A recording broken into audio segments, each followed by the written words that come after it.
Hey.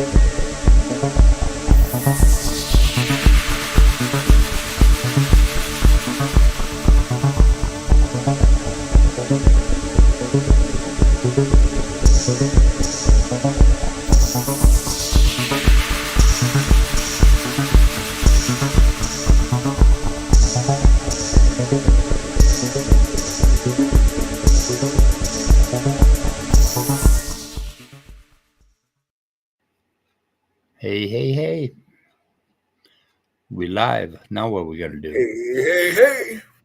Sorry, that was the worst. Hello, everybody. Yep, we live. Now you got to talk about stuff, Mike. Oh, okay. You turned the stream on. Now you're committed. I got to talk about stuff? I don't want to. There's always a catch. Always a catch, yeah. Well, we got some physicalism to talk about and stuff like that, I guess.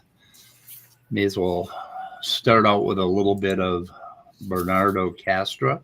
How about that? That's fine. That's a great idea. Sounds like a wiener. So Bernardo Kastrup did about 500 videos 1 year ago. And he's done a few. You found one that he did 2 weeks ago. So he's still alive. But he looks a lot thinner in the new one. Didn't you think so? Yeah, he did. And he was looking a little thick there for a while. Yeah. Let's see if I can pull him up here. We got, let's see, that's Chromo. Chromo. Okay. So we got a little bit of Kastrup here. Let me know if I get echoey. I'll put my headphones on. Consciousness is not in your head. So I haven't listened to much of this one, but let's see what sometimes because they are perfectly descriptive. It's a consciousness, and it has no boundaries within the physical universe. A more technical way to describe it would be a field of subjectivity that has no spatial bounds, a spatially unbound field of subjectivity that underlies all nature. And because we are part of nature, that field of subjectivity underlies us, and that's why we are essentially subjective creatures. We are mental creatures. And our mentation, when observed from the outside, looks like a physical body, a brain and brain activity. Am I wrong? That's the part I like. I think at that time, a steel rod should have gone through the front of his head. Right. And then we can talk about how consciousness or mental processes are unbounded. Right. And he again is, it's only physical because we think it is. He's still, I'm still stuck on that where it's only becomes physical because we think it in our mind. There is no spoon. Yeah, I'm still stuck on how that separates. Yeah, I'm kind of stuck on. Okay, so it's the greater consciousness, a universal field of consciousness that creates everything, including us, including our neurons, right? But now, if I look at your neurons, my subjectivity, or if I look at your subjective experience, I see neurons.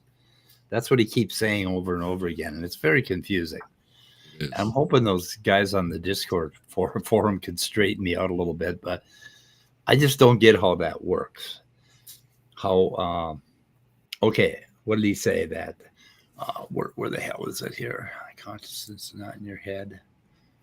Well, I wanted to get to the physicalism stuff, so we got to delve into that, though. I really want to stretch my head around how he thinks.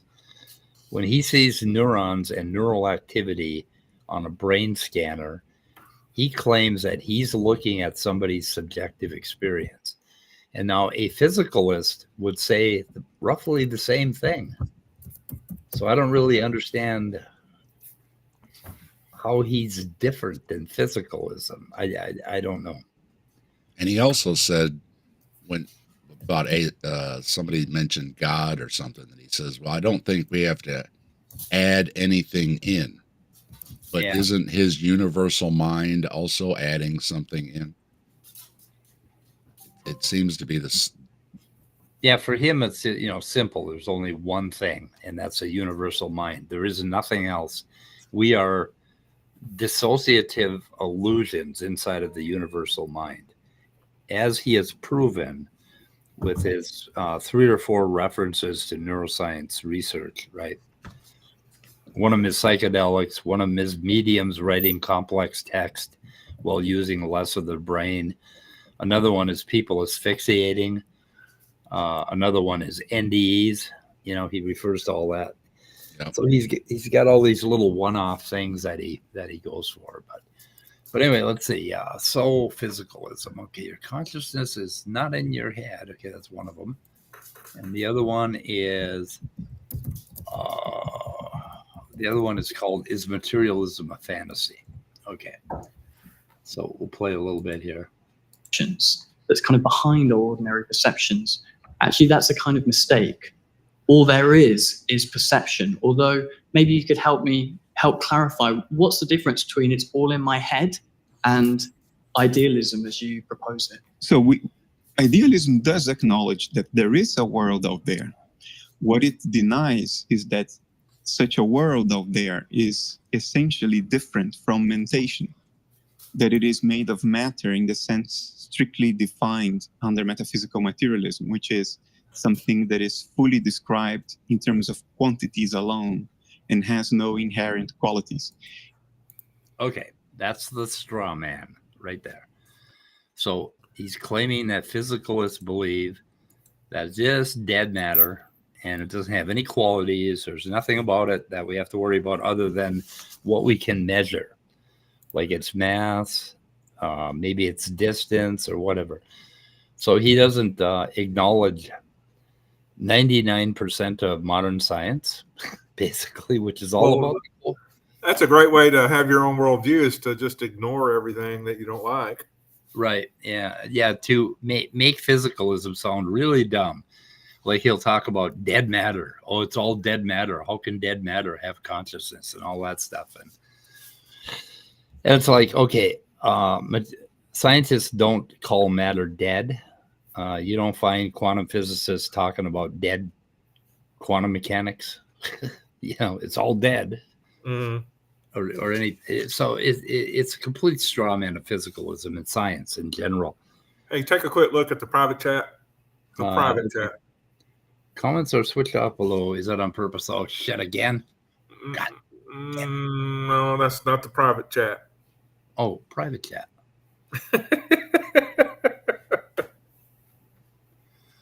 Oh, I think I ignore that.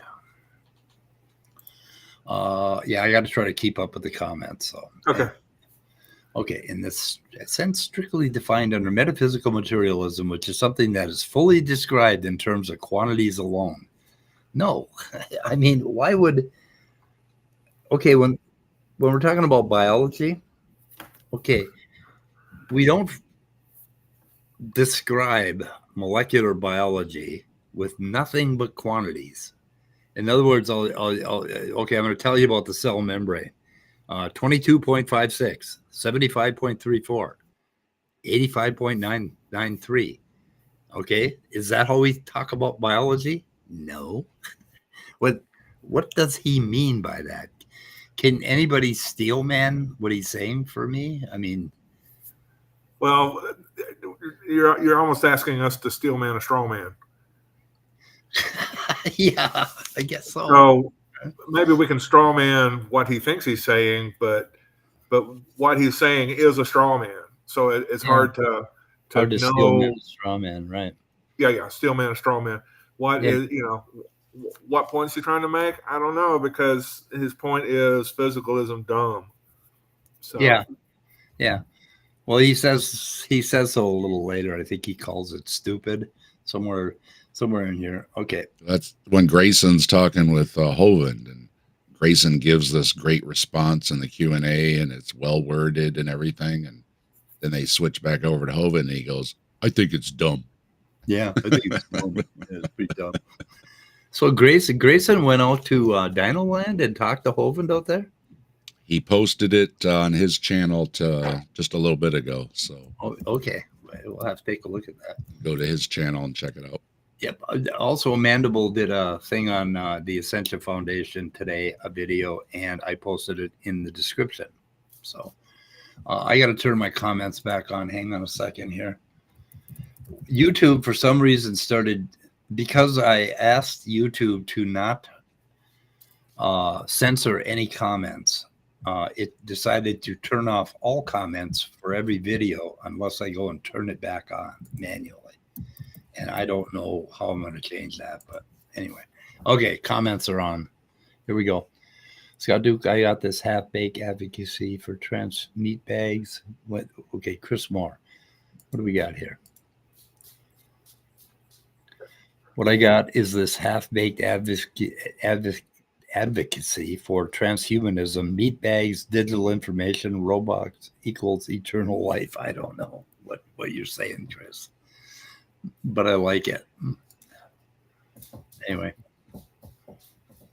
Oh my God. Okay. Okay, let's see.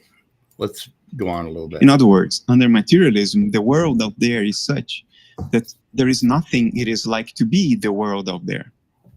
What the hell is he talking about? Okay, the world out there is such that it's so. Okay, there's a rock in my backyard, and physicalists would say there's nothing it is like to be the rock, right? So what's the point? Yeah. Why do you want it to be like something to be a rock? But he agrees with that, because he will say in a number of places that is metacognition. When you do the what it is like to be me, what you're doing is metacognition. You're commenting on your own internal states, which you can only remember as a memory. You can't comment on your current eternal states. I don't know if he believes that. Him and I might argue a bit on that. But metacognition is something he says the universal consciousness does not have. Universal consciousness only has thoughts or mentation. And those thoughts and mentation are the physical universe. So that's his idea. So that, okay, there's nothing it's like to be a rock. But yet he would say, okay, even when we're not doing metacognition, it is like something to be us, right? But I don't know about that. I don't know how you would prove that, because the only way to prove that is to start doing metacognition. So I think the only time that we are really, really conscious in the phenomenal philosophical sense is when we're thinking about consciousness and awareness, when we stop to check on our own state, right? And we come up with all these metacognitive additions to what's going on with us. But I think like if you take a drive and you go to Walmart and you get there and it's like, shit, I don't remember driving here. How did I get here? I just saw a meme that said, you know, when you walk into a room and you forget why you walked into the room and you're like, Oh, what am I here for? yeah. It said maybe you ran into an alien and it blanked your memory so it could escape. Yeah, there you go. Oh, makes you think, don't it? It does. Well, that's how I feel every time I start a stream. It's like, why am I here? Why did I decide to do this? And are you going to mention the hippie stream? Because he was almost making sense when he was talking with the hippies. Oh, the hippies. I wonder if he was a lot more, you know, like in a relaxed environment with the two hippie. And I'm not. This is not derogatory. I'm a hippie. I just because they're sitting cross-legged and they seem to be very hippie-like. Yeah, I gotta go find that link. Where did I send it? I sent it to you guys, right? The hippie stream. Yep. I think these two podcasters. Okay. Here's the hippies. I like these two. I think they're. I like them too. It's not derogatory in any way. I do not use hippie in a derogatory way. I think they're cool, and I think they had him relaxed enough where he seemed to almost be making sense with some of his answers. Yeah, he's always relaxed when he is in an environment where somebody might criticize him or take him to task. You'll notice that he doesn't talk to a whole lot of physicalists. He usually goes on these podcasts where everybody agrees with him. Yeah, Yeah, otherwise like they these might two, say, that's really silly, Bernardo. Yeah, these two, no matter what you say, yeah, they're just open, you know. So they're They are just going to very go, oh, okay, I hear what you're saying, even if they disagree with you. So Yeah. Yeah, That's I There like probably these. should be a little more of that, you know, at least before you hit an analytical phase. Go, you know, be in a listening phase where, you know, you are receiving what people are saying, and then just every question is a clarifying question rather than some challenge. When they show the wide shot there, you can see it's very hippie like. They've got a bunch of musical instruments, Yeah. and they're actually sitting at like a what do you call it? Like a Japanese table or something. Okay. It's only like a foot off the ground, and they're sitting cross-legged there. Yeah. So Well, they're from Oregon, so yeah. Did you hear why they picked that place? because of the mushrooms. No, it's the least likely to get nuked. Oh wow. In Oregon? That's where they. That's what they said. That's why I thought that where was they Plymouth picked. Rock, Idaho. Right near the northern California border or something is the least likely place to get nuked. That's what they said. That's a good Yeah. question, Jay. Yeah. Okay. Realism and materialism. Okay. Materialism, I guess, was kind of like this old idea that there's matter out there and everything's made of matter. And then along comes physics, and they said, fields, you know, and energy, not matter, you know, and you know, it's this sort of dumb straw man of 1950s materialistic values, you know, where everything was materialism, and I don't know. Realism allows for objective reality to include the possibility of non-physical. Well, no, fuck you, Jay. Well, when we talk about physical things, we're not talking about matter. You know, we're talking about, you know, the entire state of the cosmos, right? I mean, that could include singularities, which are really weird, and all kinds of weird possibilities that it's a holographic universe and it's projecting space-time, and all of that is physicalism. So I don't really know where you're going off on this materialism bullshit.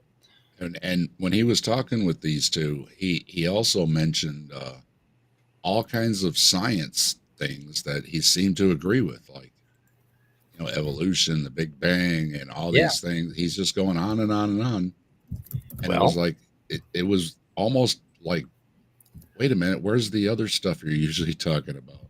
Well, if Kastrup keeps talking, he ends up at the position that physicalism is, if you go to the logical extension of physicalism, right?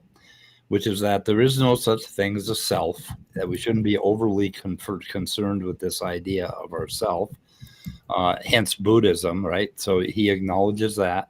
He acknowledges all of science. He accepts all of neuroscience, everything. And at the end of it, he says, oh, but it's all mental. So, I mean, he just like asserts that the whole universe is mentation, but he never actually talks about what mentation is. Does he? I've never heard him talk about what mentation is. Mentacles. Yeah, mentacles. Yeah. That's where I'm. Yeah, I'm still. I still can't nail down if something is, because he says things are physical and real. Yeah. But it seems like it's only because either our mind or the universal mind makes it up. So it's still like, well, is it physical or not? Yeah. Is it physical only because, you know, it's a projection, or is it actually materializes as physical? I think that's where I'm confused. You know what I mean? Scott left us for a minute. So I can understand the brain in the vat or whatever, or somebody's programming something in, and the universal mind is saying, well, yeah, you're sitting in a chair right now, and it's like, okay, but when we have our thoughts, though, is where I get confused, because am I really in a physical chair, or is it only because the universal mind is telling me that I'm in a Yeah. Sure. I got to keep up with Jay Patrick here. Where materialism is the position that everything can be explained to be physical. Yes, it can. Everything can be explained to be physical. Sorry. So I guess I'm a materialist. Okay. So he says that is the distinction between the two philosophical positions, realism versus materialism. So realism is, that what we perceive as real, that, reality with a lowercase r. I don't see the difference. I believe everything can be explained in terms of physicalism and science. And let's see, good day one in what? Non-believer? Okay, so Jay Patrick says next, realism holds to reality being objective. I don't like the subjective objective split. There's only one reality. There's no subjective.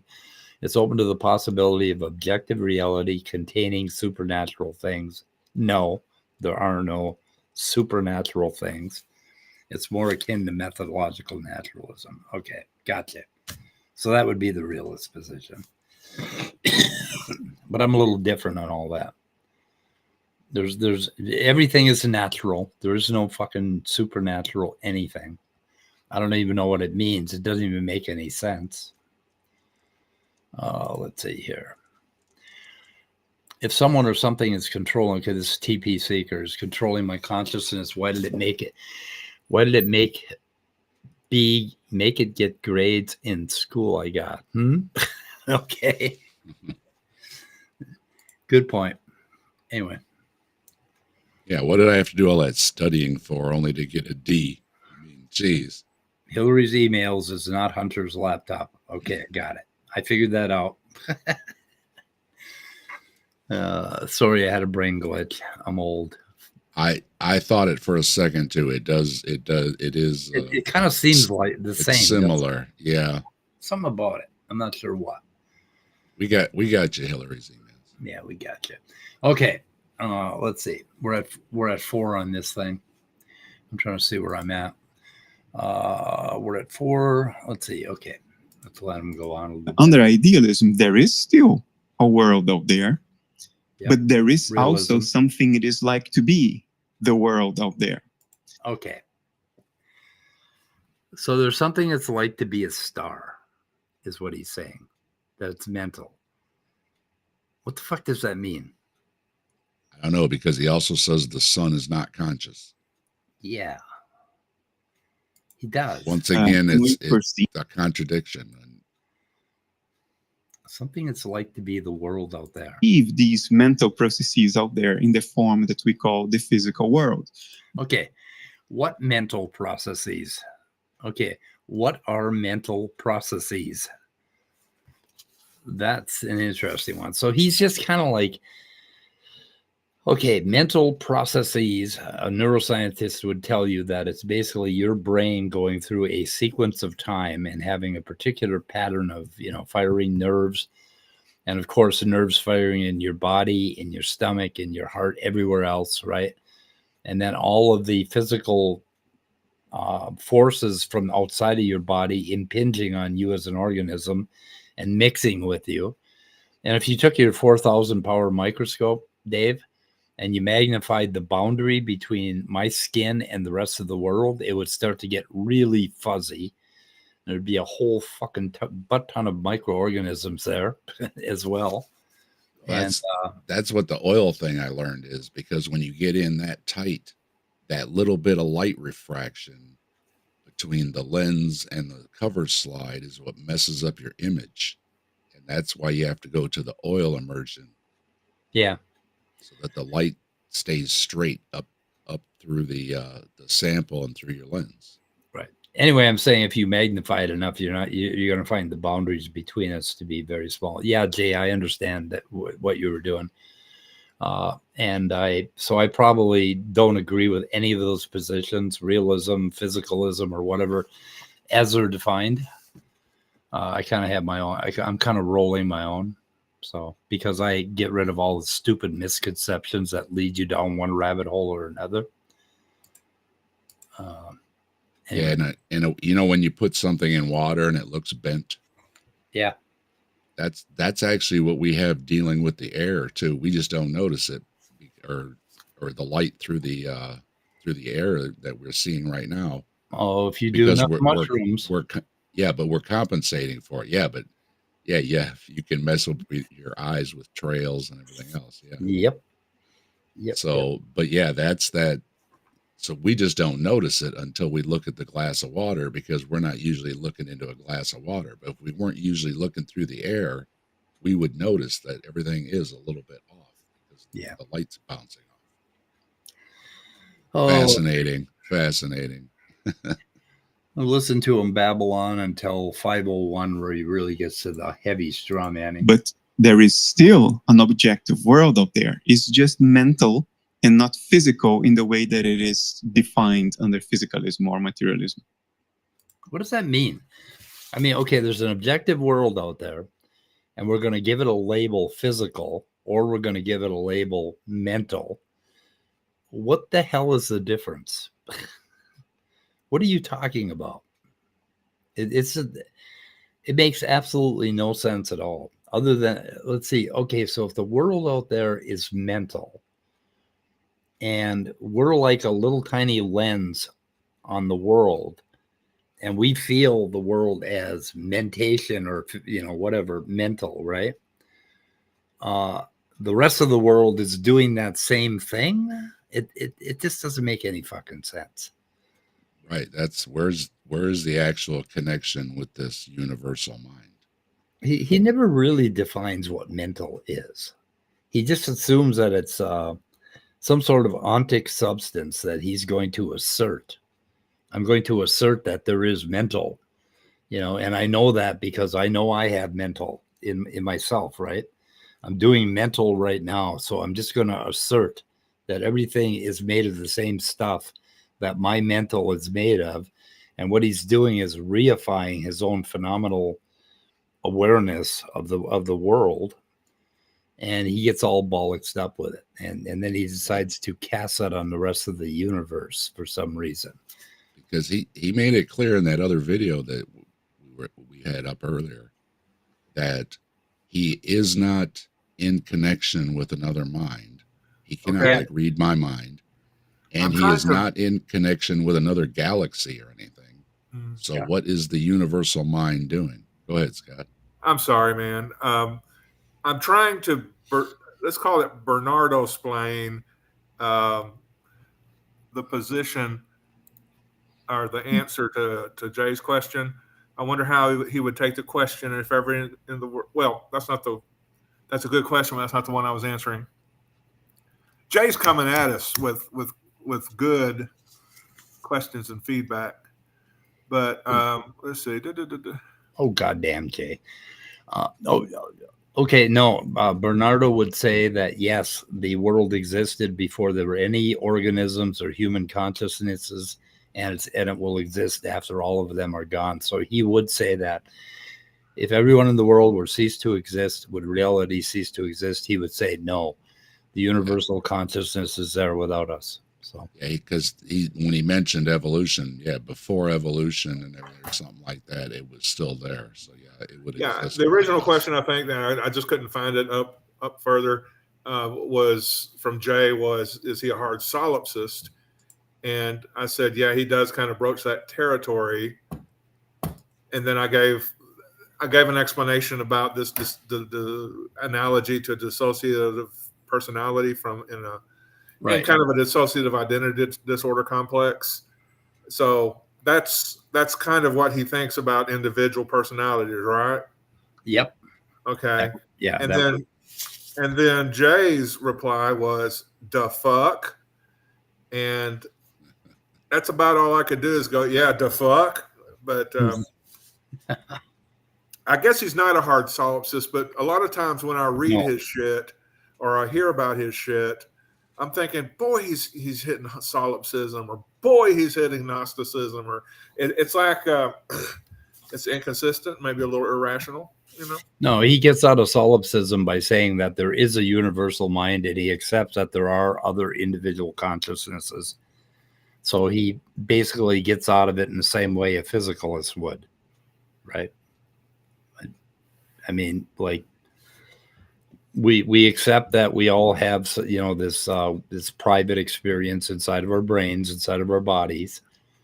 I accept that your heart is beating and I can't see it, Scott. I accept that your mind is working and your brain is working and I can't see it. So he accepts all of that and he gets out of all of that. And that's how he manages to navigate all of science, because he's claiming that it's just all mental. Okay. So Mandible says in his PhD thesis, BK states that his reduction base mind, which is his ontic primitive, right? That's the primitive ontology, is just picked, not argued. A problem, since philosophy is about arguing, not cherry picking. Something does not exist by being picked by BK. Interesting. That's his argument. He just picked it.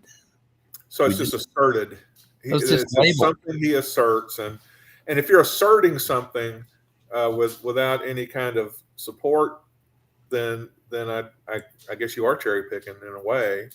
Yeah. I guess you might have a reason to assert something, like I'm asserting this because it would make everything else that I'm saying flow together.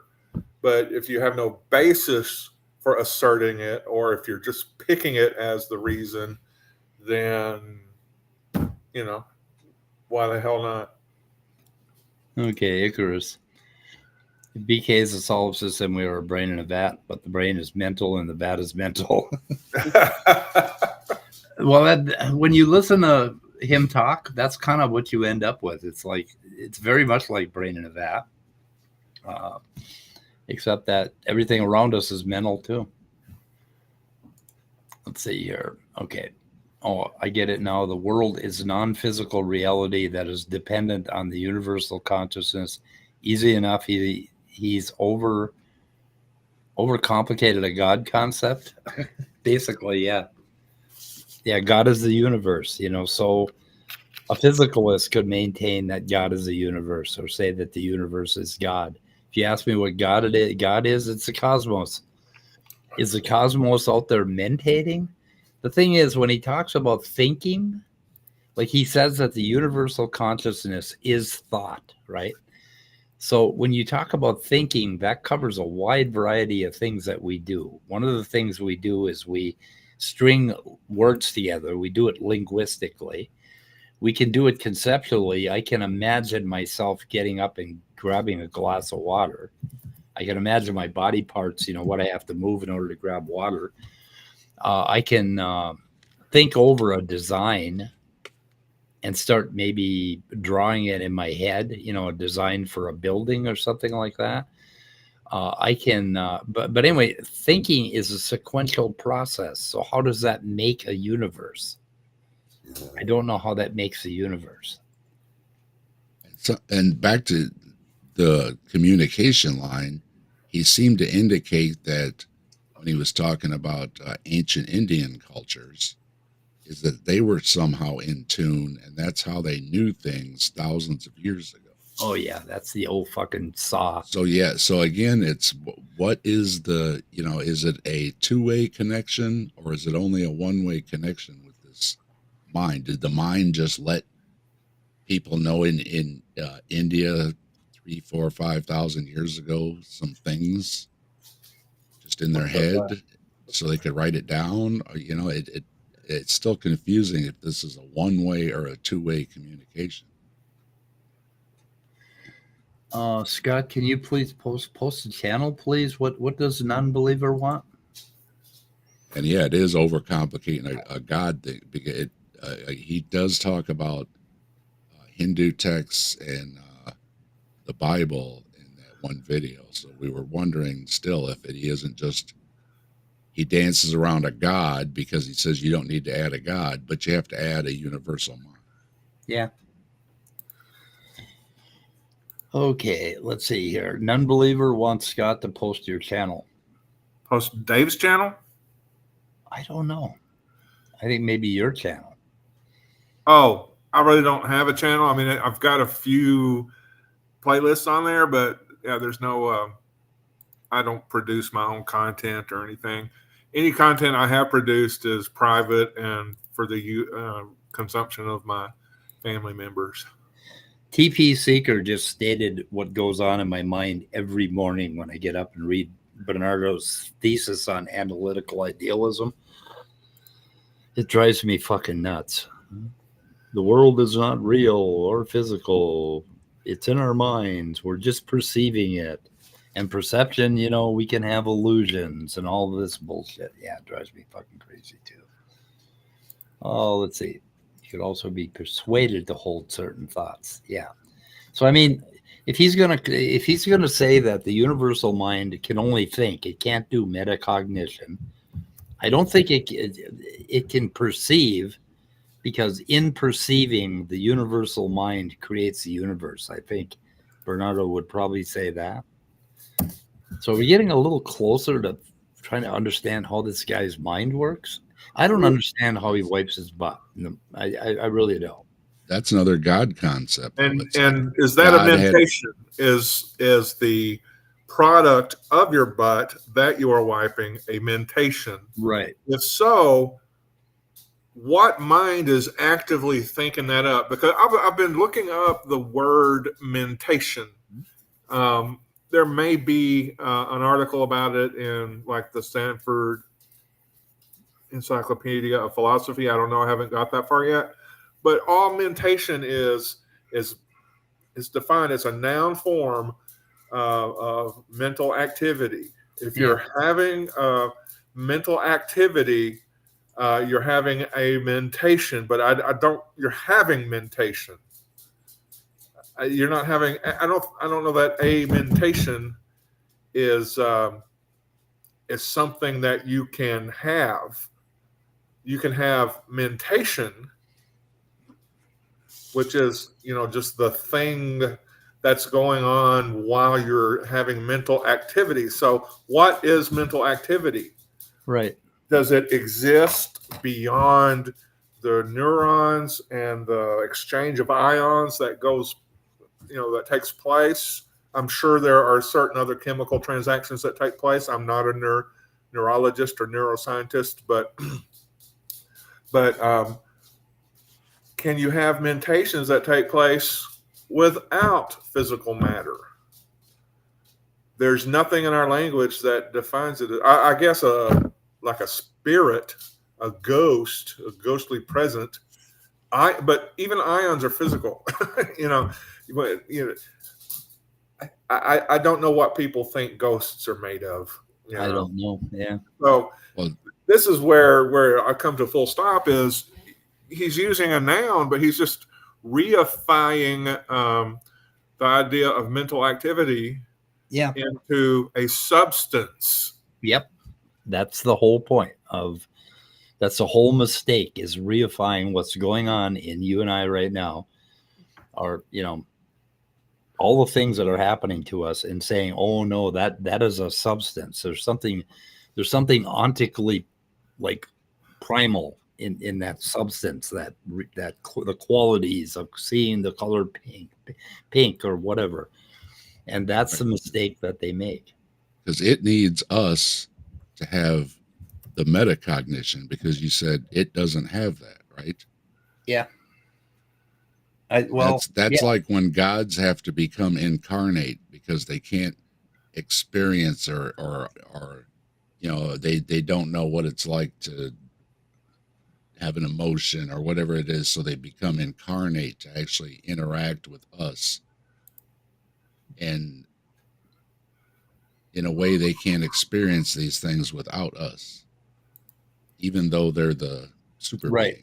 Yeah. So you've got this super mind, but yet the super mind still can't do the metacognition, like what's it like to be in love, or, you know, all these kind of like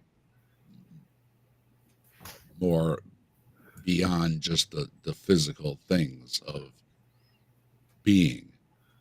So it needs us in a way to understand itself. Yeah. Well, that's kind of The universe looking back at itself type thing. That's one of the logical extensions of physicalism, right? Okay, there's a physical universe. It's made of whatever in the hell physicists are currently working on and figuring out. And on this one little tiny speck of dust called the planet Earth, life evolved, and we were able to evolve in such a fashion that we can actually basically fold back on ourselves and look at ourselves, right? In some fashion, right? In a brain-like way. And we are like the pinnacle of the universe being able to experience itself. But it's only us that can do that. And all that's compatible with physicalism, unless you look at his straw man of physicalism, right? Which wouldn't say that. The universe threw a big rock at Earth to wipe out the dinosaurs so the mammals could rise up because it needed us. And it said, you know what? Let's throw a big rock. Or that, shit just happened. Because we need evolved mammals. Well, the thing is that we evolved and primates, like human primates, we basically evolved to the point where we could confuse the fuck out of ourselves about what's really going on. Whereas a squirrel is not confused at all about his mentation or menticles or any of that stuff. You'll never find an idealist squirrel running around in your yard. So we've evolved to the point where we can. The squirrel doesn't need anything else. The squirrel already needs this is what a squirrel does, and the squirrel is good. So yeah, it doesn't need that other. Yeah, all he cares about is his nuts, and and the squirrel. He's not delving into the deeper meaning of the nuts. Yeah. So, like when they talk about, the Egyptians understood this, but now modern man forgot about it and doesn't understand it because modern man is a scientist and they're dumb. And the ancient Indians and Chinese, they understood it. Well, I'll go one step further and say, nope, the squirrels are the ones that got it right. And all the rest of us are idiots. We fucked it up. Basically, the Indians and the ancient Chinese and the Egyptians had to rediscover what the squirrels already knew, that it's just about gathering your nuts. Just get your nuts in a bunch. Okay, they are. They're. Oh, so non-believer, did you want to link to our channel? So non-believers over at Dave's, I think. Yeah, I know. Yep. And so I'm going to give non-believer a link to our stream because, there are comments being posted. Yeah. And Okay. it is hard to skip from place to place. Oh, wait a minute. I didn't put it in the right one. Let me put it in both channels. Yeah, it's kind of confusing when we're pairing like this. I capture People are definitely engaged. I really like that. It's just keeping up with them. It's a little difficult. I know. Keeping up with them's hard. Okay. Made up of ghosts, made up of ectoplasm. Okay. Mandible is making a point. Have you looked at that yet? Oh, I'm not sure. Who is? Mandible. Oh, it's on the screen now. Oh, how far down are you? Holy shit. We missed a few. We really did. And if we're missing your stuff, at some point we just need to let some people in and do a round table of people sharing their thoughts if they want to do that. Now, they may be really good with the side chat, but not want to get on and publicly speak. Right. Rejecting physicalism is not a rejection of physics. Physicalism is a metaphysics, not for me so much. Physics is a description about how your cognitions behave and quantifying them by comparing them to each other. Okay. You want to unpack that for me? Okay. Ooh. Give me a minute. Yeah, that's the thing about streaming this stuff is sometimes you need a minute, and that's not good broadcasting. Yeah. We're all going to take a minute. We'll just we're going to take our minutes. Dead air for about 3 minutes. Okay. When I get to work, I'll make sure to take my headset. That is if you guys are still going. I don't know, Jay. We're not going to be going that long. I tend to wear out pretty fast on this shit. So long, Jay. Go drive to work. Goddamn, get Jay your leaving us. Thank you for your contributions, Jay. Yeah. Yeah. Okay. This idea of what physicalism is. How the hell do I start to explain? I was trying to explain it today on a Discord server, and Well, doesn't Alyssa Nay talk about 2 physicalisms in one of her videos? I will get that link. yeah, that would be good. Mine is pretty much methodological in that I don't go down to an ontic base because you don't really have to. You don't need to. I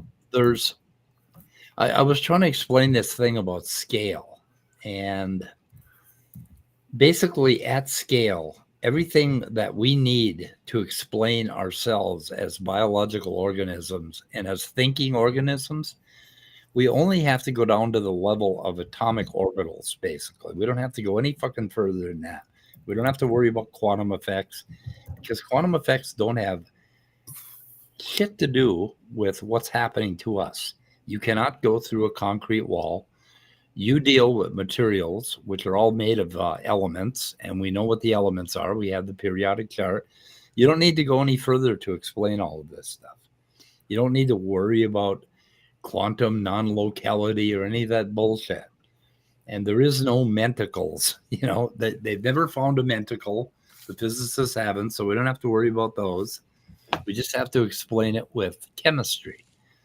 And we can explain everything about us with just going down to the level of chemistry. And that's kind of what my physicalism is, that at the scale that we are an organism in the universe, and we are at a certain scale. We have a certain size that we're concerned with. And all the things that we deal with in the world are basically within our scale, our size. And as it turns out in modern man, that scale is at the atomic level. We understand molecular biology. And from that, we can explain everything we need to know about our universe, our consciousness, everything. So that's kind of like my physicalism. You can explain everything with that scale. You don't have to go any further. A meter is a standard object used to compare other objects. I'm not sure why Mandible said that. I don't know. My thing is still, if it's only a one-way communication, it's the same as a God that's outside of our universe, etc. Changing. So TP Seeker, that's an example of laws as to metacognition. I posted what the universal mind is actually good for. I'm still lost. Yeah, why call it mental at all? In what way is it mental? In what way is it thought? I don't understand what he means by that. So TP Seeker says, I posted the Answers in Atheism link in Answers in Atheism. I also posted it in Dave's channel. But I was just showing you an example of metacognition, basically. I always post a link to my video in my video. You can thank me later. Okay, so actually the word in question is mentacles. I should put it in the description. What did you say, Scott? So mentacles. when I was focusing on mentations, the word we were actually looking for was mentacles. So I need to go and do a little word research on a mentacle. Is it MENTICLE? I invented it, so you probably won't find it. Oh, I thought you said that was one of his things. No, he calls it mentation. Okay. Yeah, so mental activity, but that begs the question, isn't mental activity transfer of ions and maybe a few chemicals and hormones? Yep. All the stuff going on in your brain could be called mental activity. You'd have just physical, which would be physicalism. Okay. Right? Or is it? Or is it? That's yeah, the thing. that's the thing. Or is it? Okay, why are you? It's like, okay, he's saying this. Okay, it's like, okay, but yeah, he tends to invert things a lot. He flips things a lot, and I agree with a lot of stuff that Kastrup come up with. And I think he is brilliant in that he came up with some interesting things about the unconscious that he spotted and I spotted about 10 years ago, probably at the same time he did. But he flips things in and out, and he's just playing word games. I think at the end of the day, he's trying to create a fucking religion with the Ascension Foundation, and they're trying to get people to buy into this new wave crap. It's just, I don't know if it's any more than that. Always Seems makes to me be think the of that. one that is.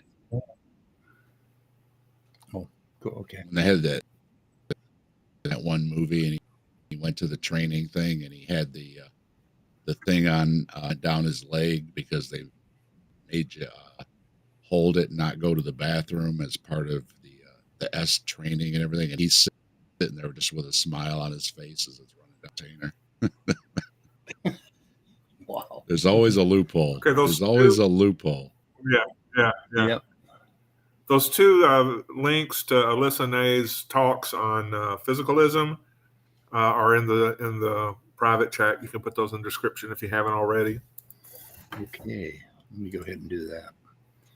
Oh, so that's Alyssa Nay. Yeah.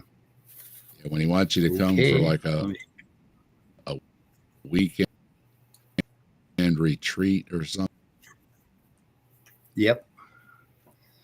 Yeah, when they start charging at the Ascension Foundation, I wonder if they do. I'm hooked up on all these meetups for psychedelic research. Well, Some if of you get a them room full of cost people, $4,000 for a weekend. yeah, and you get a room full of people with like mind or like seeking or whatever they're doing, then it reinforces everything, between, and then everybody else starts going, oh, okay, Yep. It makes sense to everybody else. I'm still confused though, Electrochemical, Bernardo. yeah. Yep. And we're Grayson and working on Leo it. both said they were confused as well. So Has Grayson been in the chat? Yeah, he was in the comments. Oh, yeah, I think last cool. Oh, the time comments of a he was, different yeah. of a different thing. Okay. Man, yeah, I don't know if I describe it as neural communication. There's a pattern of activity in our brains right now, all of us, basically. And if you can imagine, it's like if you were to neuroimage it, you would see these little flashes of light and clouds moving across your brain and basically popping up here and there. And that's happening all the time. And that is mentation. That's what mentation is. How can that make a universe? I don't know. I don't know how that does that. Okay. It treats. Because I'm sorry. I'm just clicking things up here on the screen too. It's just it's interesting. I appreciate Mandible providing us a critique of physicalism from his point of view. Okay. there is a mentacle. There is a Okay. mentacle. You see Sydney's comment, Mike? From the Urban Dictionary. A combination of mental and physical traits is a mentacle. Oh, mentacles. Okay, hang on a second. I'm going to post that first before we get to Mandible. Combination of mental and physical traits. Huh. Wow, I never heard of that. I thought I invented it. Goddamn. Okay. Critique of physicalism is that it treats your subjective experience as an external existence. It is. That is your subjective experience. Well, external to what? I mean, your subjective experience is just what's happening to you as an organism and the area around you that is impinging on you as an organism. That's your subjective experience. It's not just in your brain. It's not in your skull. It's in your body and it's in the world around you all at the same time. In your stream of activity, basically, if you were to look at yourself with some sort of super microscope so you could see every fucking atom, every molecule, every bit of exchange of energy, you would see this stream of activity. It would look kind of like a river with all kinds of swirls in it and all that stuff. And that is your subjective experience. Before Speed reacts any further to Mandible's statements, I just want to say I appreciate Mandible for his contribution. I appreciate receiving critiques of physicalism, because as I learn more about these different metaphysics, it's good to know what other dualists, in a way, from a dualist perspective, what critiques we have of physicalism. Yes, Vanderbilt, we love you, but at least one of us likes your critiques of physicalism. I appreciate getting them and being able to mull them over. No, I love Mandible. Okay, all right. I just want to make sure, because you may say something a little harsh, and then I won't know how to feel about it, because I mean, I care about Mandible so much that I work day and night trying to find a cure for his dualism. Well, I do. Also, just throwing this out here, go over to Mandible's channel if you want some intense and thorough analyses of Bernardo Kastrup's analytic idealism, and there's some other thinkers that he has tackled as well. So and not only that, Mandible, you can see it spelled on the side chat and on the screen, and take a look at his stuff. Well, today Mandible did a video on the head and the heart of the Ascension Foundation, which he calls, see if I can get this up on the screen, and I linked it in my description. Ascension Foundation is the aristocracy. You are the worker. And so it's kind of a critique of their them promoting the Ascension Foundations. I haven't, I had to start this stream, so I haven't been able to watch it all, but I'm going to watch it. Everybody else should. He's only got 26 views. What the fuck? Yeah. And that's a very enticing title. I like that. It is. There has been an objection that you're not a dualist per se, Mandible. I do see that. I would look forward to hearing you say things in your own words. I've adopted.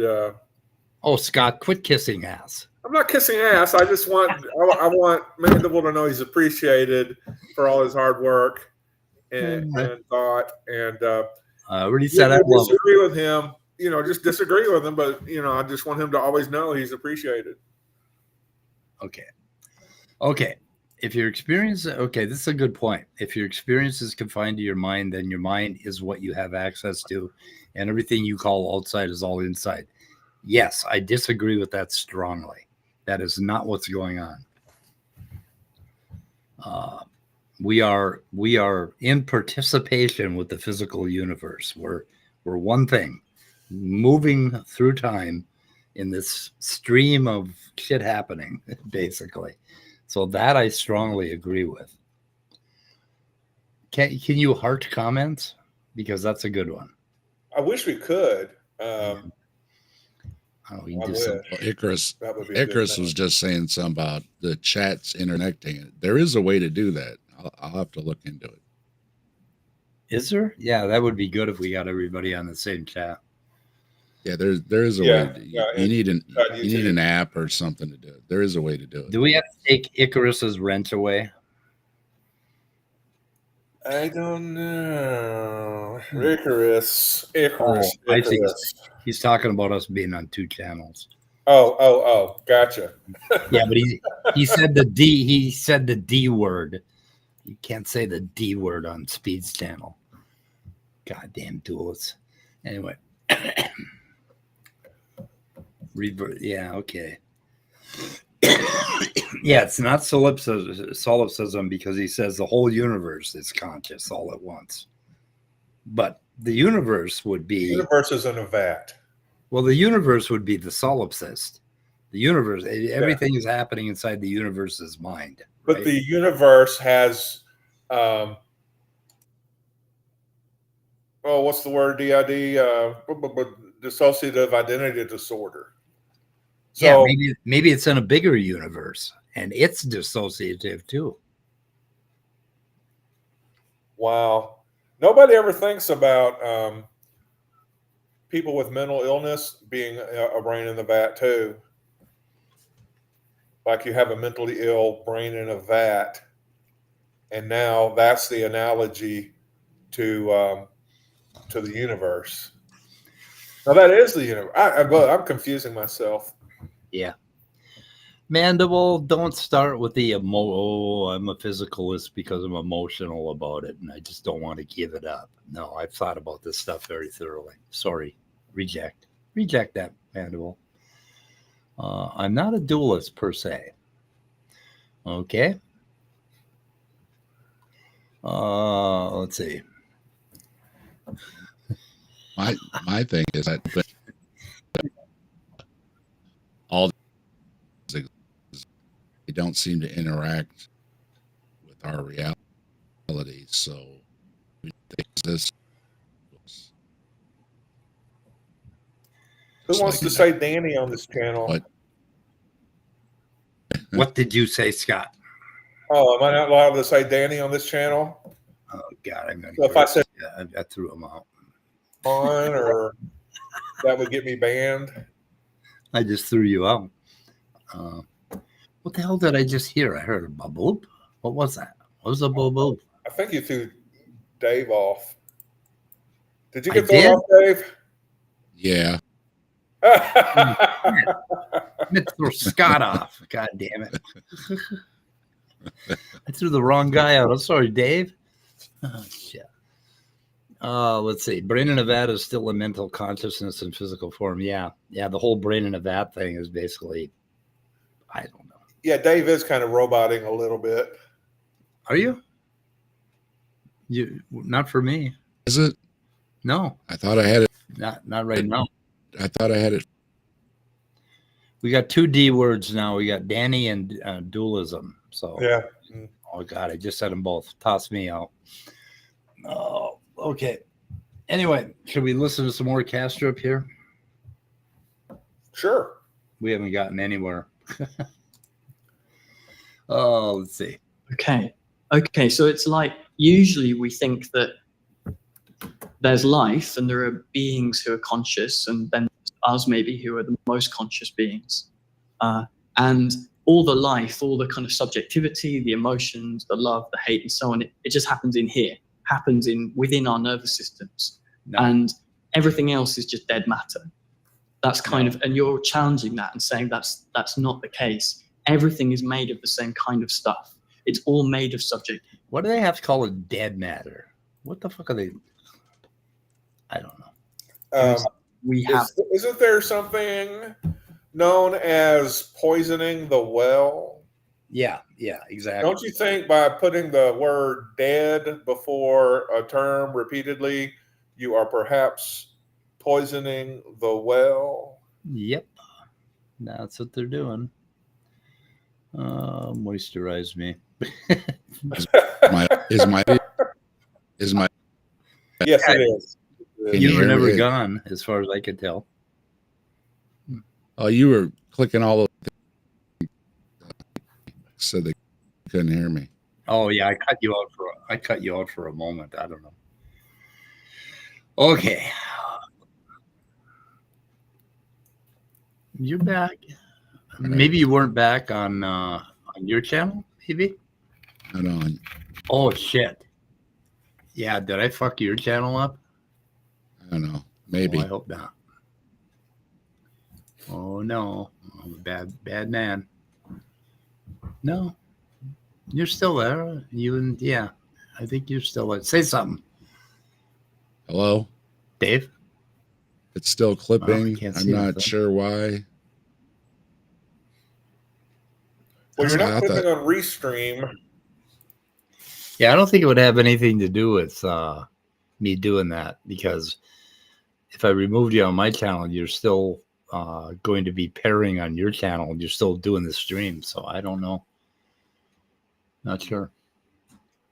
Okay, well, Okay. I don't know why, because I thought I had the setting. Okay, now it's good, he says. Or they said, okay.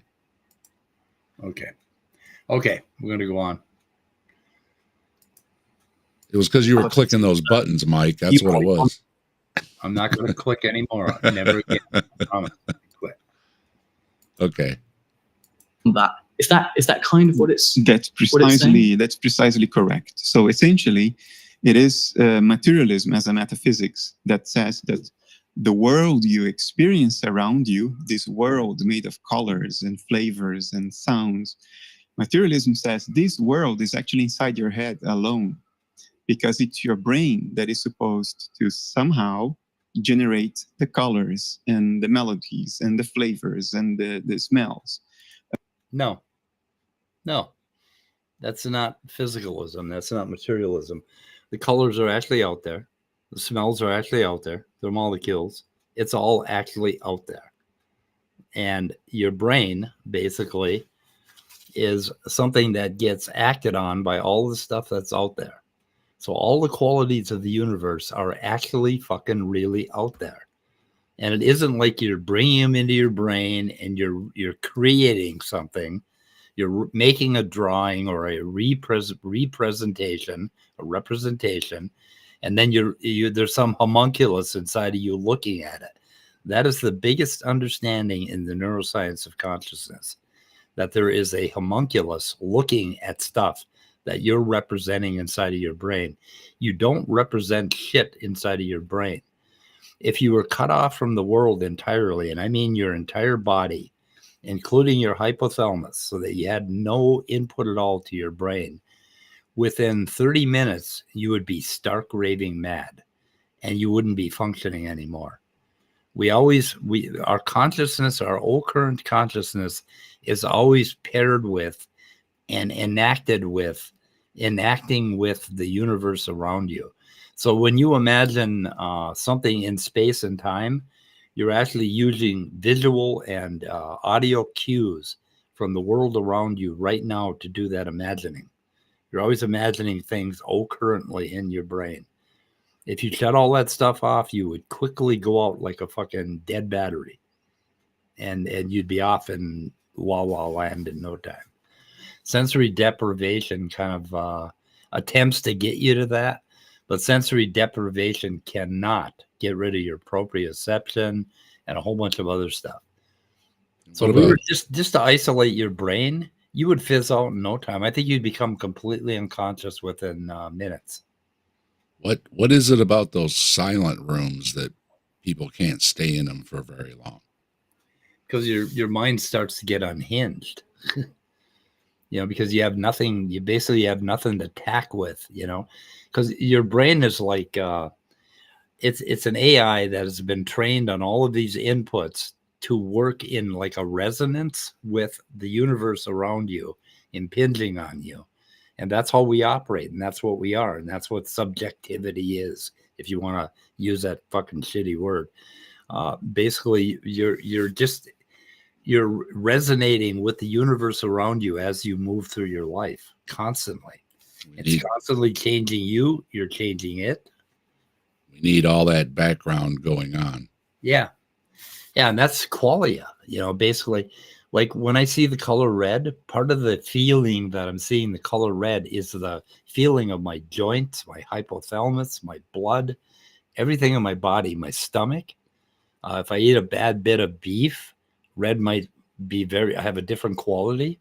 I mean, it's all at once happening to you as an organism. And you are like if you were to try to write down a description of all the different things going on inside of your body right now, you'd have a stack of documents that would reach to Mars and back. I mean, there's a lot of shit going on in us. And that is our subjective experience, this current moving through time. I mean, it's cool that we can talk about it and we can reflect and we can remember it and we can accumulate history. I mean, we are really cool organisms. Why the fuck do we need more than that? I mean, why do we need to make something bigger out of it than what we already are? We already are a really cool thing. It's like, God, get over yourselves. Okay. Yeah, why do you need something bigger and better than just appreciate the self? It's like, wow. Yeah. My life has no meaning unless I have a God to give me meaning. It's like bullshit. It's like, stop it. Oh, like playing with the microscope, you start looking and you're like, wow, in a drop of water, there's a whole other existence going on. It's just mind blowing what's going on in a drop of water. And then, oh, you need something more than and everything. And it's like, are you kidding me? Look what's going on in this drop of water. Yeah. And then you go the other end, pull the telescope out. Look out there. Look that's plenty. That's so much wonder there. Okay, so AIA, are you making it bigger by appealing to some realm outside yourself? Yeah. I mean, there's, we know about a lot of stuff outside of ourselves. But if you just look at my body, just what's going on in my body, that's enough. Yeah. Deconverted Man's giving you an idea for a thumbnail there. Where's the mustard mayo to go with the ketchup? Oh, there you go.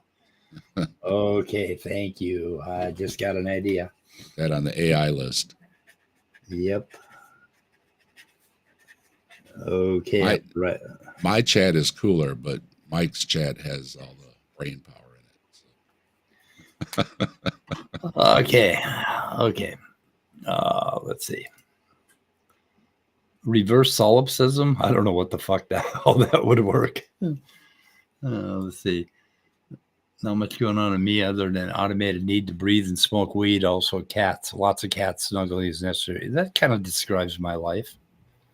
Reverse solipsism to me would be everything is real and all other minds exist except mine. Yeah. So. And if you missed it, Mike and I and BS Lewis were all on Deconverted Man's stream. Was it Saturday? Oh, the one I wasn't invited to? Okay, yeah. Yeah. Oh, yeah. Scott's still bitter about that Deconverted Man. Yeah. And so you can go check that out if you missed it. We had a nice talk. Let's see. Yes, I sort of meant that. I imagine the argument is he is making something like we are part of the universe, therefore God. I'm trying to understand. I'm an amateur, but atheist. Okay. Sydney Raptor. Yeah. I mean, I don't know. I mean, I'm part of the universe. What the fuck? I mean, I'm made of physical stuff. All of me. And I'm interacting with all of you people, and you people are like far away from me, and we're still interacting. We are cool fucking things. I mean, think about it. I mean, if the squirrel could contact the squirrel in fucking Australia right now and communicate with them, wouldn't you take your hats off to that squirrel? I mean, for God's sake. Bernardo even talked about it, that with the technology we have, that they were talking, I think with the hippie couple, the 9 time zones away or whatever in real time and all this. And and it's like, okay, that's all physical material and everything, right?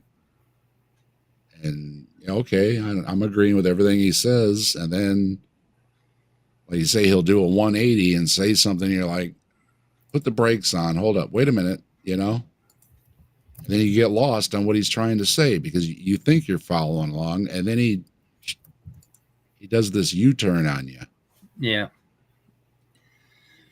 Yeah, I think it's almost like he's trying to create a cult of some sort, and he's very careful to include all of what we would accept as science in his cult. And yet he's kind of twisting it around to his side. And I don't know how this man thinks. Yeah, he seems to have a lot of Eastern style influence, but he has said that his affinity is for Christianity in some form. So that is kind of trying to have it all. And the Eastern religion of Zen Buddhism is perfectly compatible with physicalism and science. I mean, there's nothing in it. If you read Ellen Watts, you will be hard-pressed to find anything that's incompatible anywhere. He is on a lot of streams, a lot of channels. So.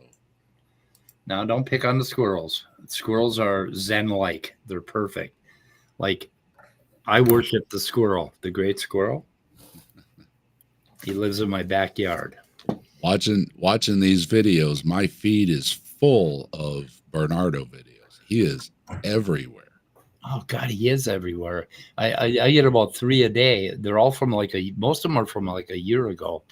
He must have been like on 24/7 on other people's channels. And every channel he's on is like Adisthana, these woo people. Yeah, he's just all over the woo people. They love him. He's their man. Cult-like following. There you go. Anyway, okay. So we got to the Strawman of Physicalism. Let's see, there's some other shit going on here later on.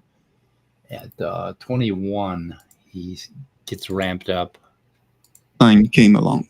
And he said, no, Newton's convenient fiction is no longer convenient because it doesn't help us Einstein predict the orbit of Mercury with accuracy, and it doesn't help us understand why we can see stars that are actually behind this. Yeah, so he's talking about, he's talking about the models we have of the universe, and we had the Newtonian model, and then Einstein came along and he kind of corrected a little bit, but he didn't overturn Newtonian mechanics, which we use today when we develop bridges.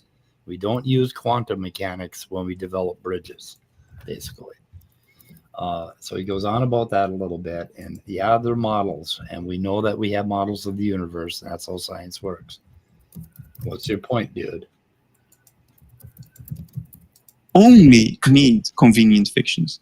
And we will always replace convenient fictions when they are no longer convenient, when we need another convenient fictions. That's what we have to keep in mind. These are models that allow us to make predictions. And it's like, you remember the evolution video, Scott, that you linked for me? Who did that? What was his name? The evolution video?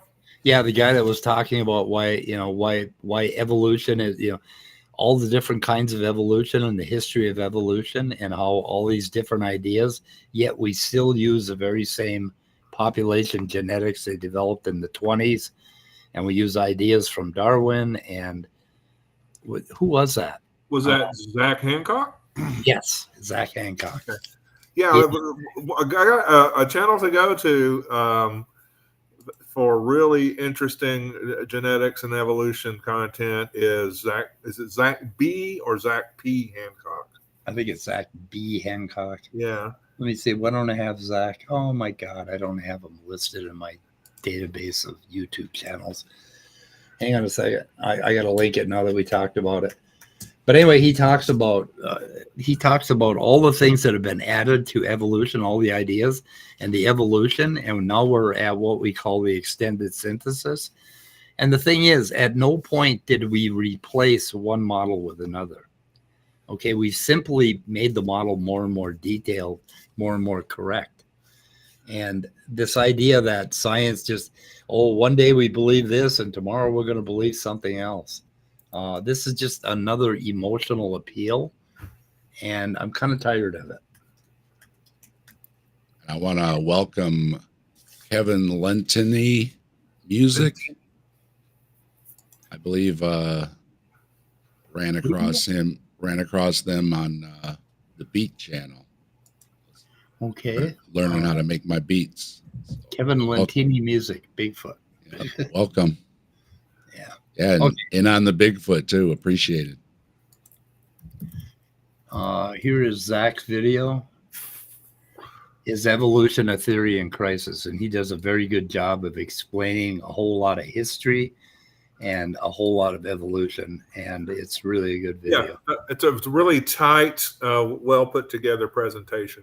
It is. And his stuff is just so good, it makes me want to quit trying to even do shit. Yeah, when you get this kind of scholarly, scientific resource talking to you pretty much at your level, then that's a treasure. I mean, that's a great resource on the internet. And he knows what he's talking about. He's actually trained in this shit. I don't know if he's a PhD but he's close. Okay, so let me go ahead and put this video in. I suggest people, it gives you a real good overview of all this bullshit, that, evolution is a theory in crisis. No, it ain't. No crisis. Okay. That's just dumb. Yeah. It's so dumb. It's dumb. Yeah. Kent Hovind said it's dumb. It's dumb. Just the dumbest thing ever. It's a religion. They are It's not- a religion. They don't have any business teaching it in schools. Yeah. My taxpayer money. And of course, he doesn't pay Yeah, he taxes. doesn't pay taxes. People that talk about that, they very seldom pay taxes themselves. Isn't that amazing or ironic? The irony. necessarily reality. They have never been literally true. Why would they be now? Is not accessible to us. It's never been literally true that when you throw a ball up in the air, it forms that parabolic arc and comes back down. That's never been true. Never been literally true. How in the fuck does this guy play baseball or play ball with his kids, right? I mean, I don't get it. Never been literally true. So he's saying that, oh, the old paradigm got thrown out entirely. Newtonian mechanics doesn't exist. What did they teach it as the first thing in physics? Yeah, I remember excruciatingly going through Newtonian physics when I was in college. I didn't learn much about quantum, but I did, try to project, trajectories where like an airplane that blew up would land and where the parts would land and things like that in physics class. And they were all very Newtonian, nothing but Newtonian. Seen further is by standing on the shoulders of giants. No, Sydney Raptor. So, yep. Okay. So even then, you were kind of aware, knowing your history of science as you did, that there'd been a series of maps for reality, and they keep changing. They keep on changing when we can't explain all the phenomena that we want to be able to explain in the new map. But I wonder also, what the fuck do you think science is? I mean, Jesus Christ. It's like, yeah, we're still trying to explain leaves and photosynthesis and a whole bunch of stuff. But at no point do we throw away everything that we've learned till now. And what the hell is he trying to say here? It's like, oh, the scientists, they're so naive. The physicalists, the materialists are so dumb. Sorry, that was one thing. What? What'd you say? I was just going to say, it's just God of the gaps. Yeah. Well, you can't answer this, you can't answer that. Forget all the things that they can answer. You see how excited the guy on the right is? He's just really excited by this. Oh, science is wrong. Therefore, crystal woo. To get a crystal, and I'm going to fucking hum with my Zen gong. And he's got, I don't know what he's got wrapped around his neck, but he better be careful not to get near one of the old-fashioned printers. Or lean over and check his oil while his car, or check his windshield washer fluid while his car's running. But there was another, which is much closer to lived experience.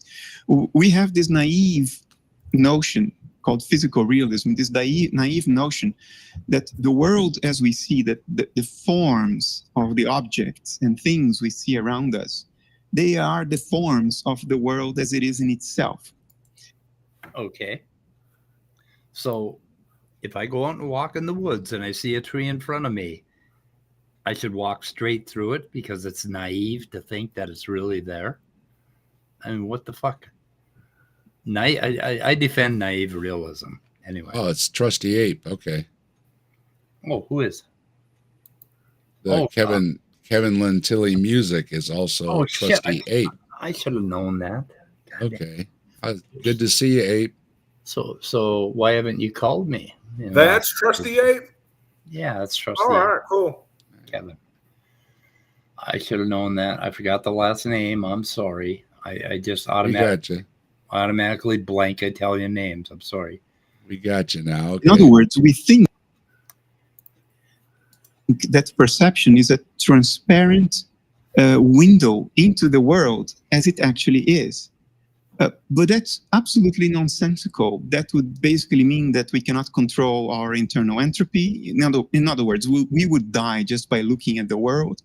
It's certainly not what... What the heck? What? Now, leap to conclusion, anybody? We would die by looking at the world, right? Yeah, listen to this. Forms of the world as it is in itself. In other words, we think that perception is a transparent window into the world as it actually is. But that's absolutely nonsensical. That would basically mean that we cannot control our internal entropy. In other words, we would die just by looking at the world. What the fuck is he? What? Did he smoke some dope before he went on this guy's channel? Okay, in an attempt to strawman.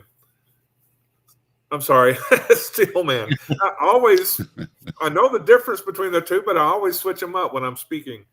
There is the idea that, if I look at a tree, I have very limited ways to perceive it or observe it, and that is through my touch, if I dare, through my taste, through can't really, I guess I could hear a tree by hearing it kind of groan and creak or whatever. Yep. There are certain ways, of course, seeing the light bounce off my retina and processing that in my mind with my brain. Those are different ways to experience a tree, but they're, I'm not seeing the infrared. I'm not seeing maybe any kind of ultraviolet or whatever that it might be producing. There's some level of sound it may produce that I just don't get. Right. You know what else? Do you know what else you can't see, Scott? You can't see what's behind the tree. Well, that's true. That's true. And there's a lot of things, from our perspective, we can see, and from, the nature of what we are. But yeah, you can't see infrared. We can't see X-rays. We can't see quanticles, Is that another word I need to look up? No, don't look up words that I make up. Okay, you're making that one. Okay, so that's in my butt. That's a speed produced terminology. So, but anyway, how we experience the world is incomplete. It's only at certain wavelengths, at certain levels of energy that we can experience the world, and sure, but what did he just say about we can't? What the? But that's absolutely nonsensical. That would basically mean that we cannot control our internal entropy. What do you mean control internal entropy? Well, maybe he means reduce internal entropy through the the management that that organized parts of our cells and everything say what? When I eat a sandwich, I think I control my internal entropy. Yeah, you kind of do, but maybe if you tried to consume all the energy in the universe, you would blow up, and therefore you can't control your internal entropy. Maybe that's what he means, but I don't know how he has to jump from being able to perceive the universe with our particular types of sensory organs, and then of course there's extensions to our sensory organs, which is measuring heat that we can't, or measuring light that we can't see, sound that we can't hear. There are ways to do that, and even then, that's going to be incomplete. And there may be ways that we can't conceive of the universe because it would, we're just limited organic objects. Even these things we can't see and everything, though, we can still find ways to detect them or whatever, right. And they're still material, though, even if they're going on without us being able to see them. So it's back to that doesn't change anything about reality. It's just just look at the tree. Part of the reality is that we can't see certain wavelengths, and we need equipment to see them. Oh shit! So Sydney Raptor found quanticles too, an alternative term for something up against it. Okay, we're gonna have to block him.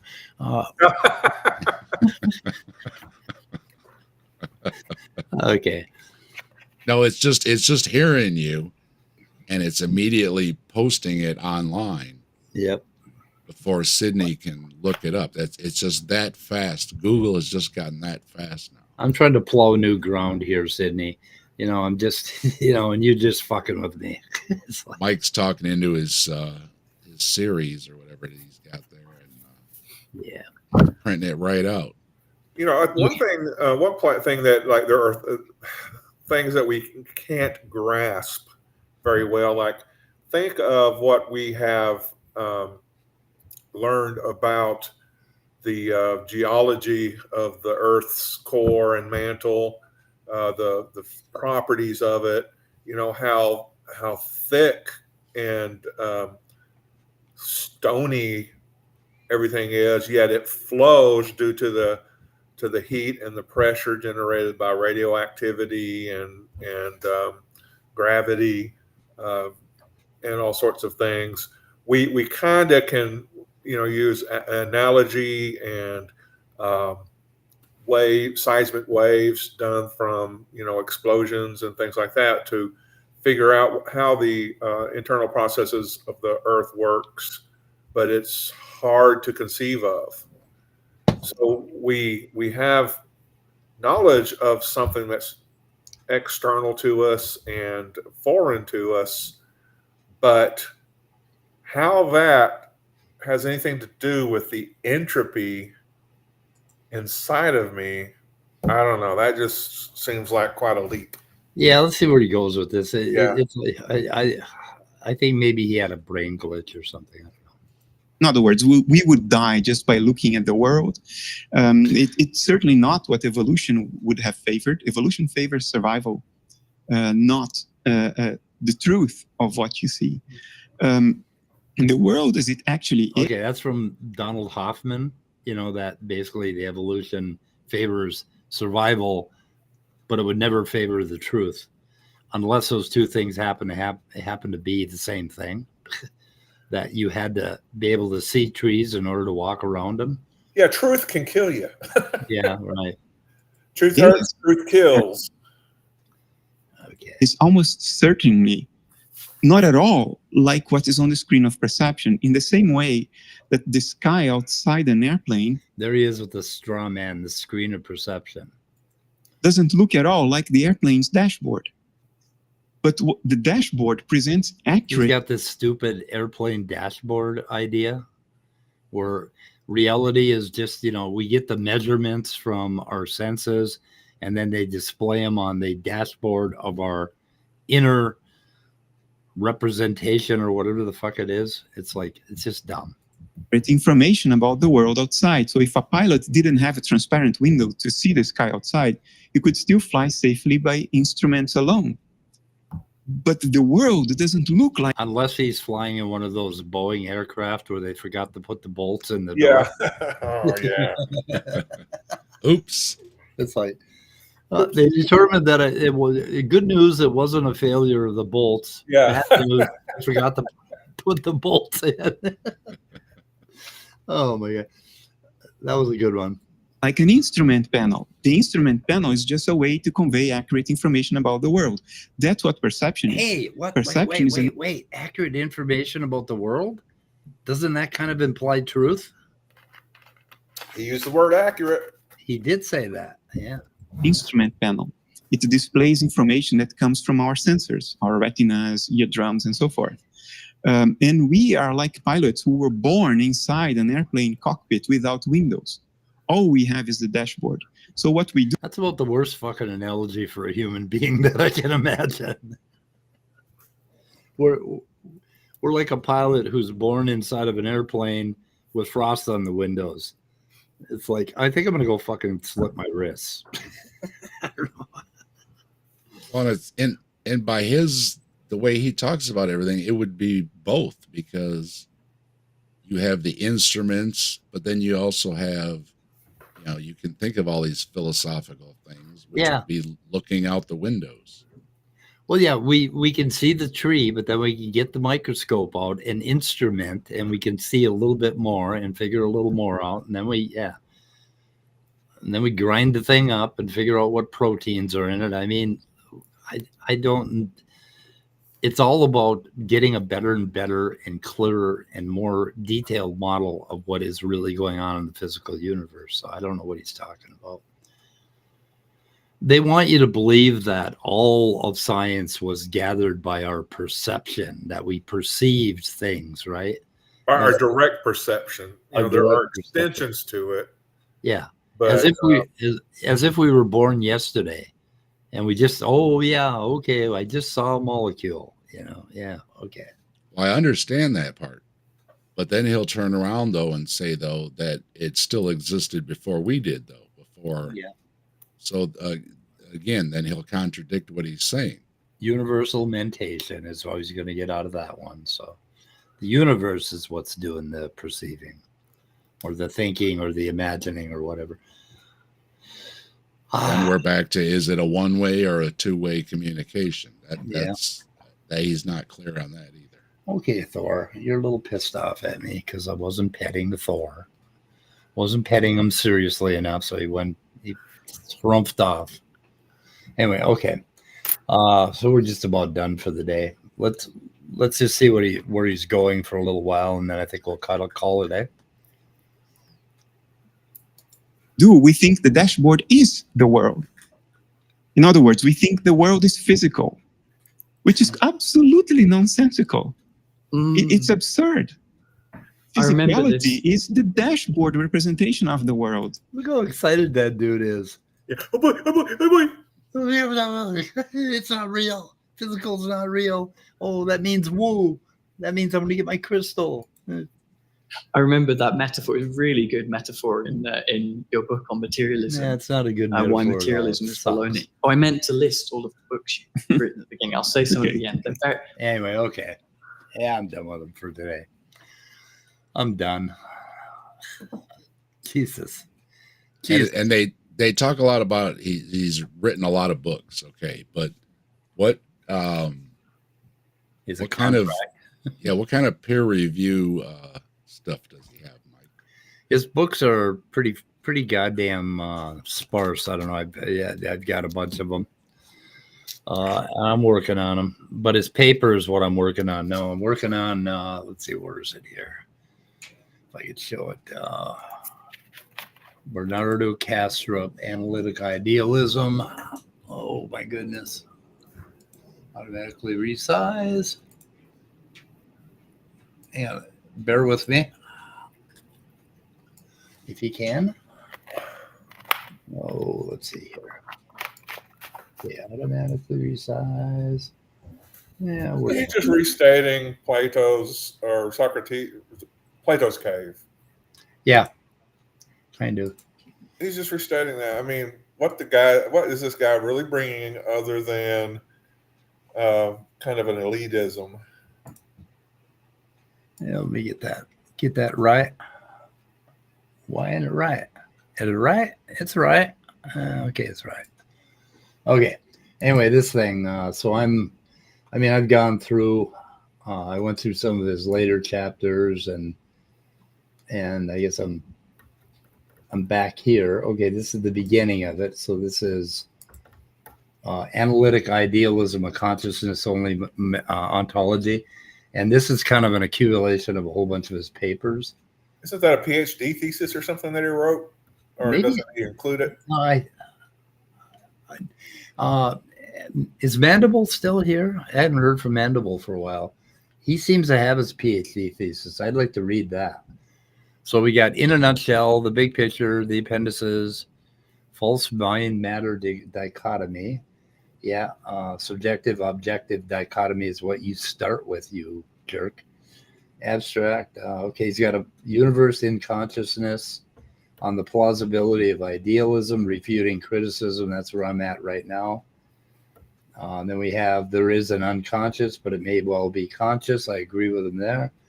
Self-transcendence correlates with the brain function impairment. That's his, oh my God. That's his whole bunch of bullshit on psychedelics, which he got completely wrong, misquoting Robin Carhart Harris.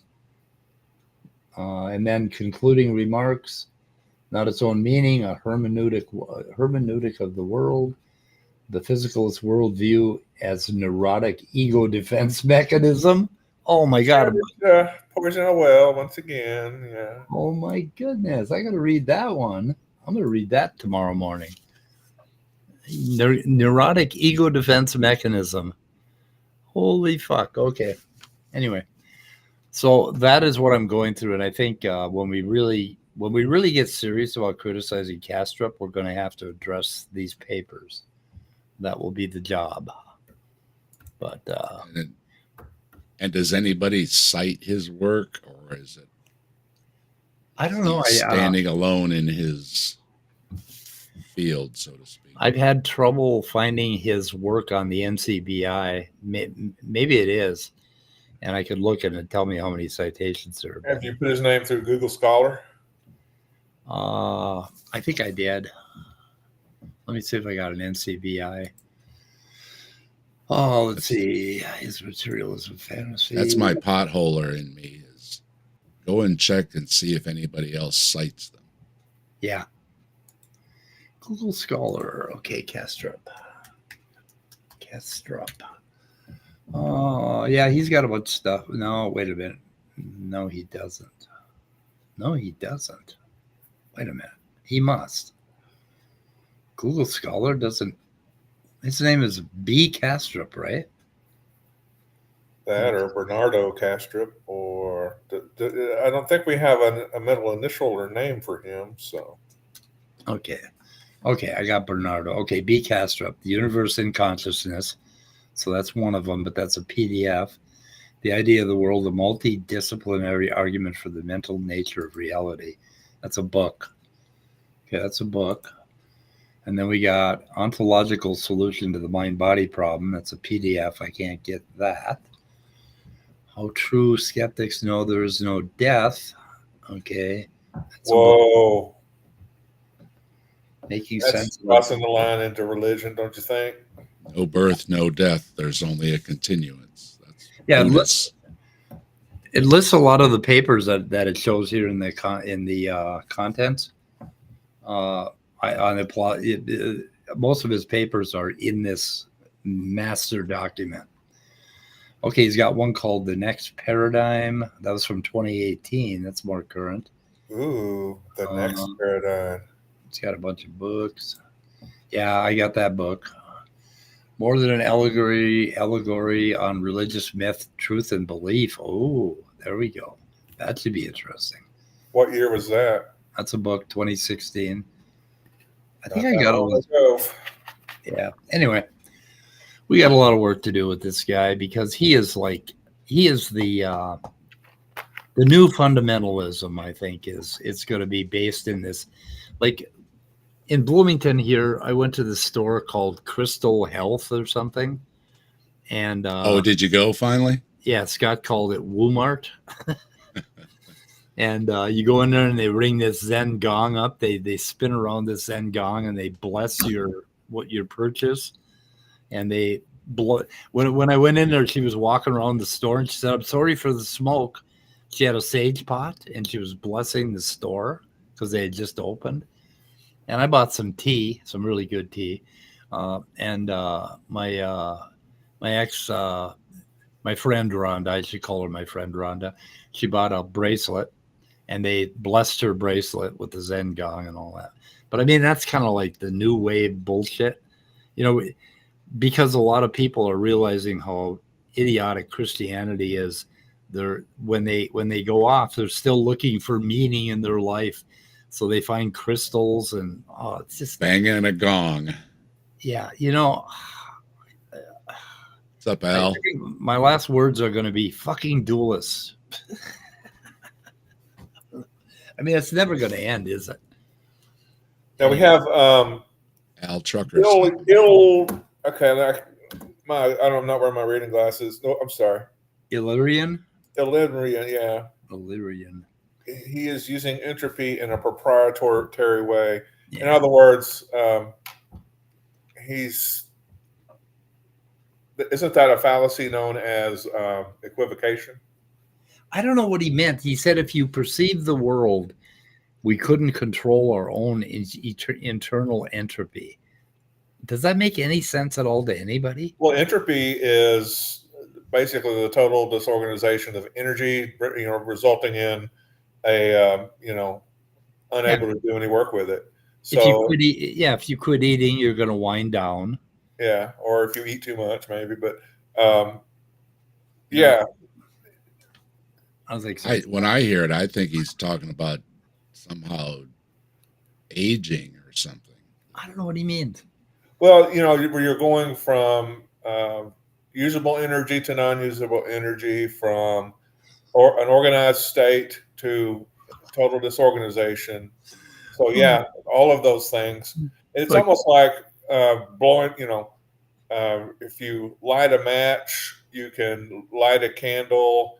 You can see in the dark or whatever. But if you blow up a nuclear bomb, then you're destroyed along with the flame. Yeah, a nuclear bomb really isn't a flame, but you know what I mean. So look at this comment. I have a friend who buried a pot of water in the full moonlight and used it to recharge her rocks. Tsunami was saying they sold crystals for a while. Oh my God. People totally believe they do all kinds of things. Yeah. Hey, me too. I got a bag of them, and next time I go to that store to buy tea, I'm hoping they do something, but I'll get a picture. I'll get a picture of that store. It's an absolutely beautiful store, but it is 90% crystals. I mean, and they want like fucking $50 for some of them. I mean, the really important ones, the ones that heal consciousness or something. They're really expensive. The more the tougher your problem, the more you're going to pay to get a crystal to heal it. The only crystal I need is my salt shaker. You need a big pyramid up over your bed. Yeah. And put some garlic around your windows just in case. What the hell is Sedona? That's some new woo shit. Don't make me break out my tarot cards, asshole. I keep thinking you're calling somebody an asshole. Entropy unchanged. As ho.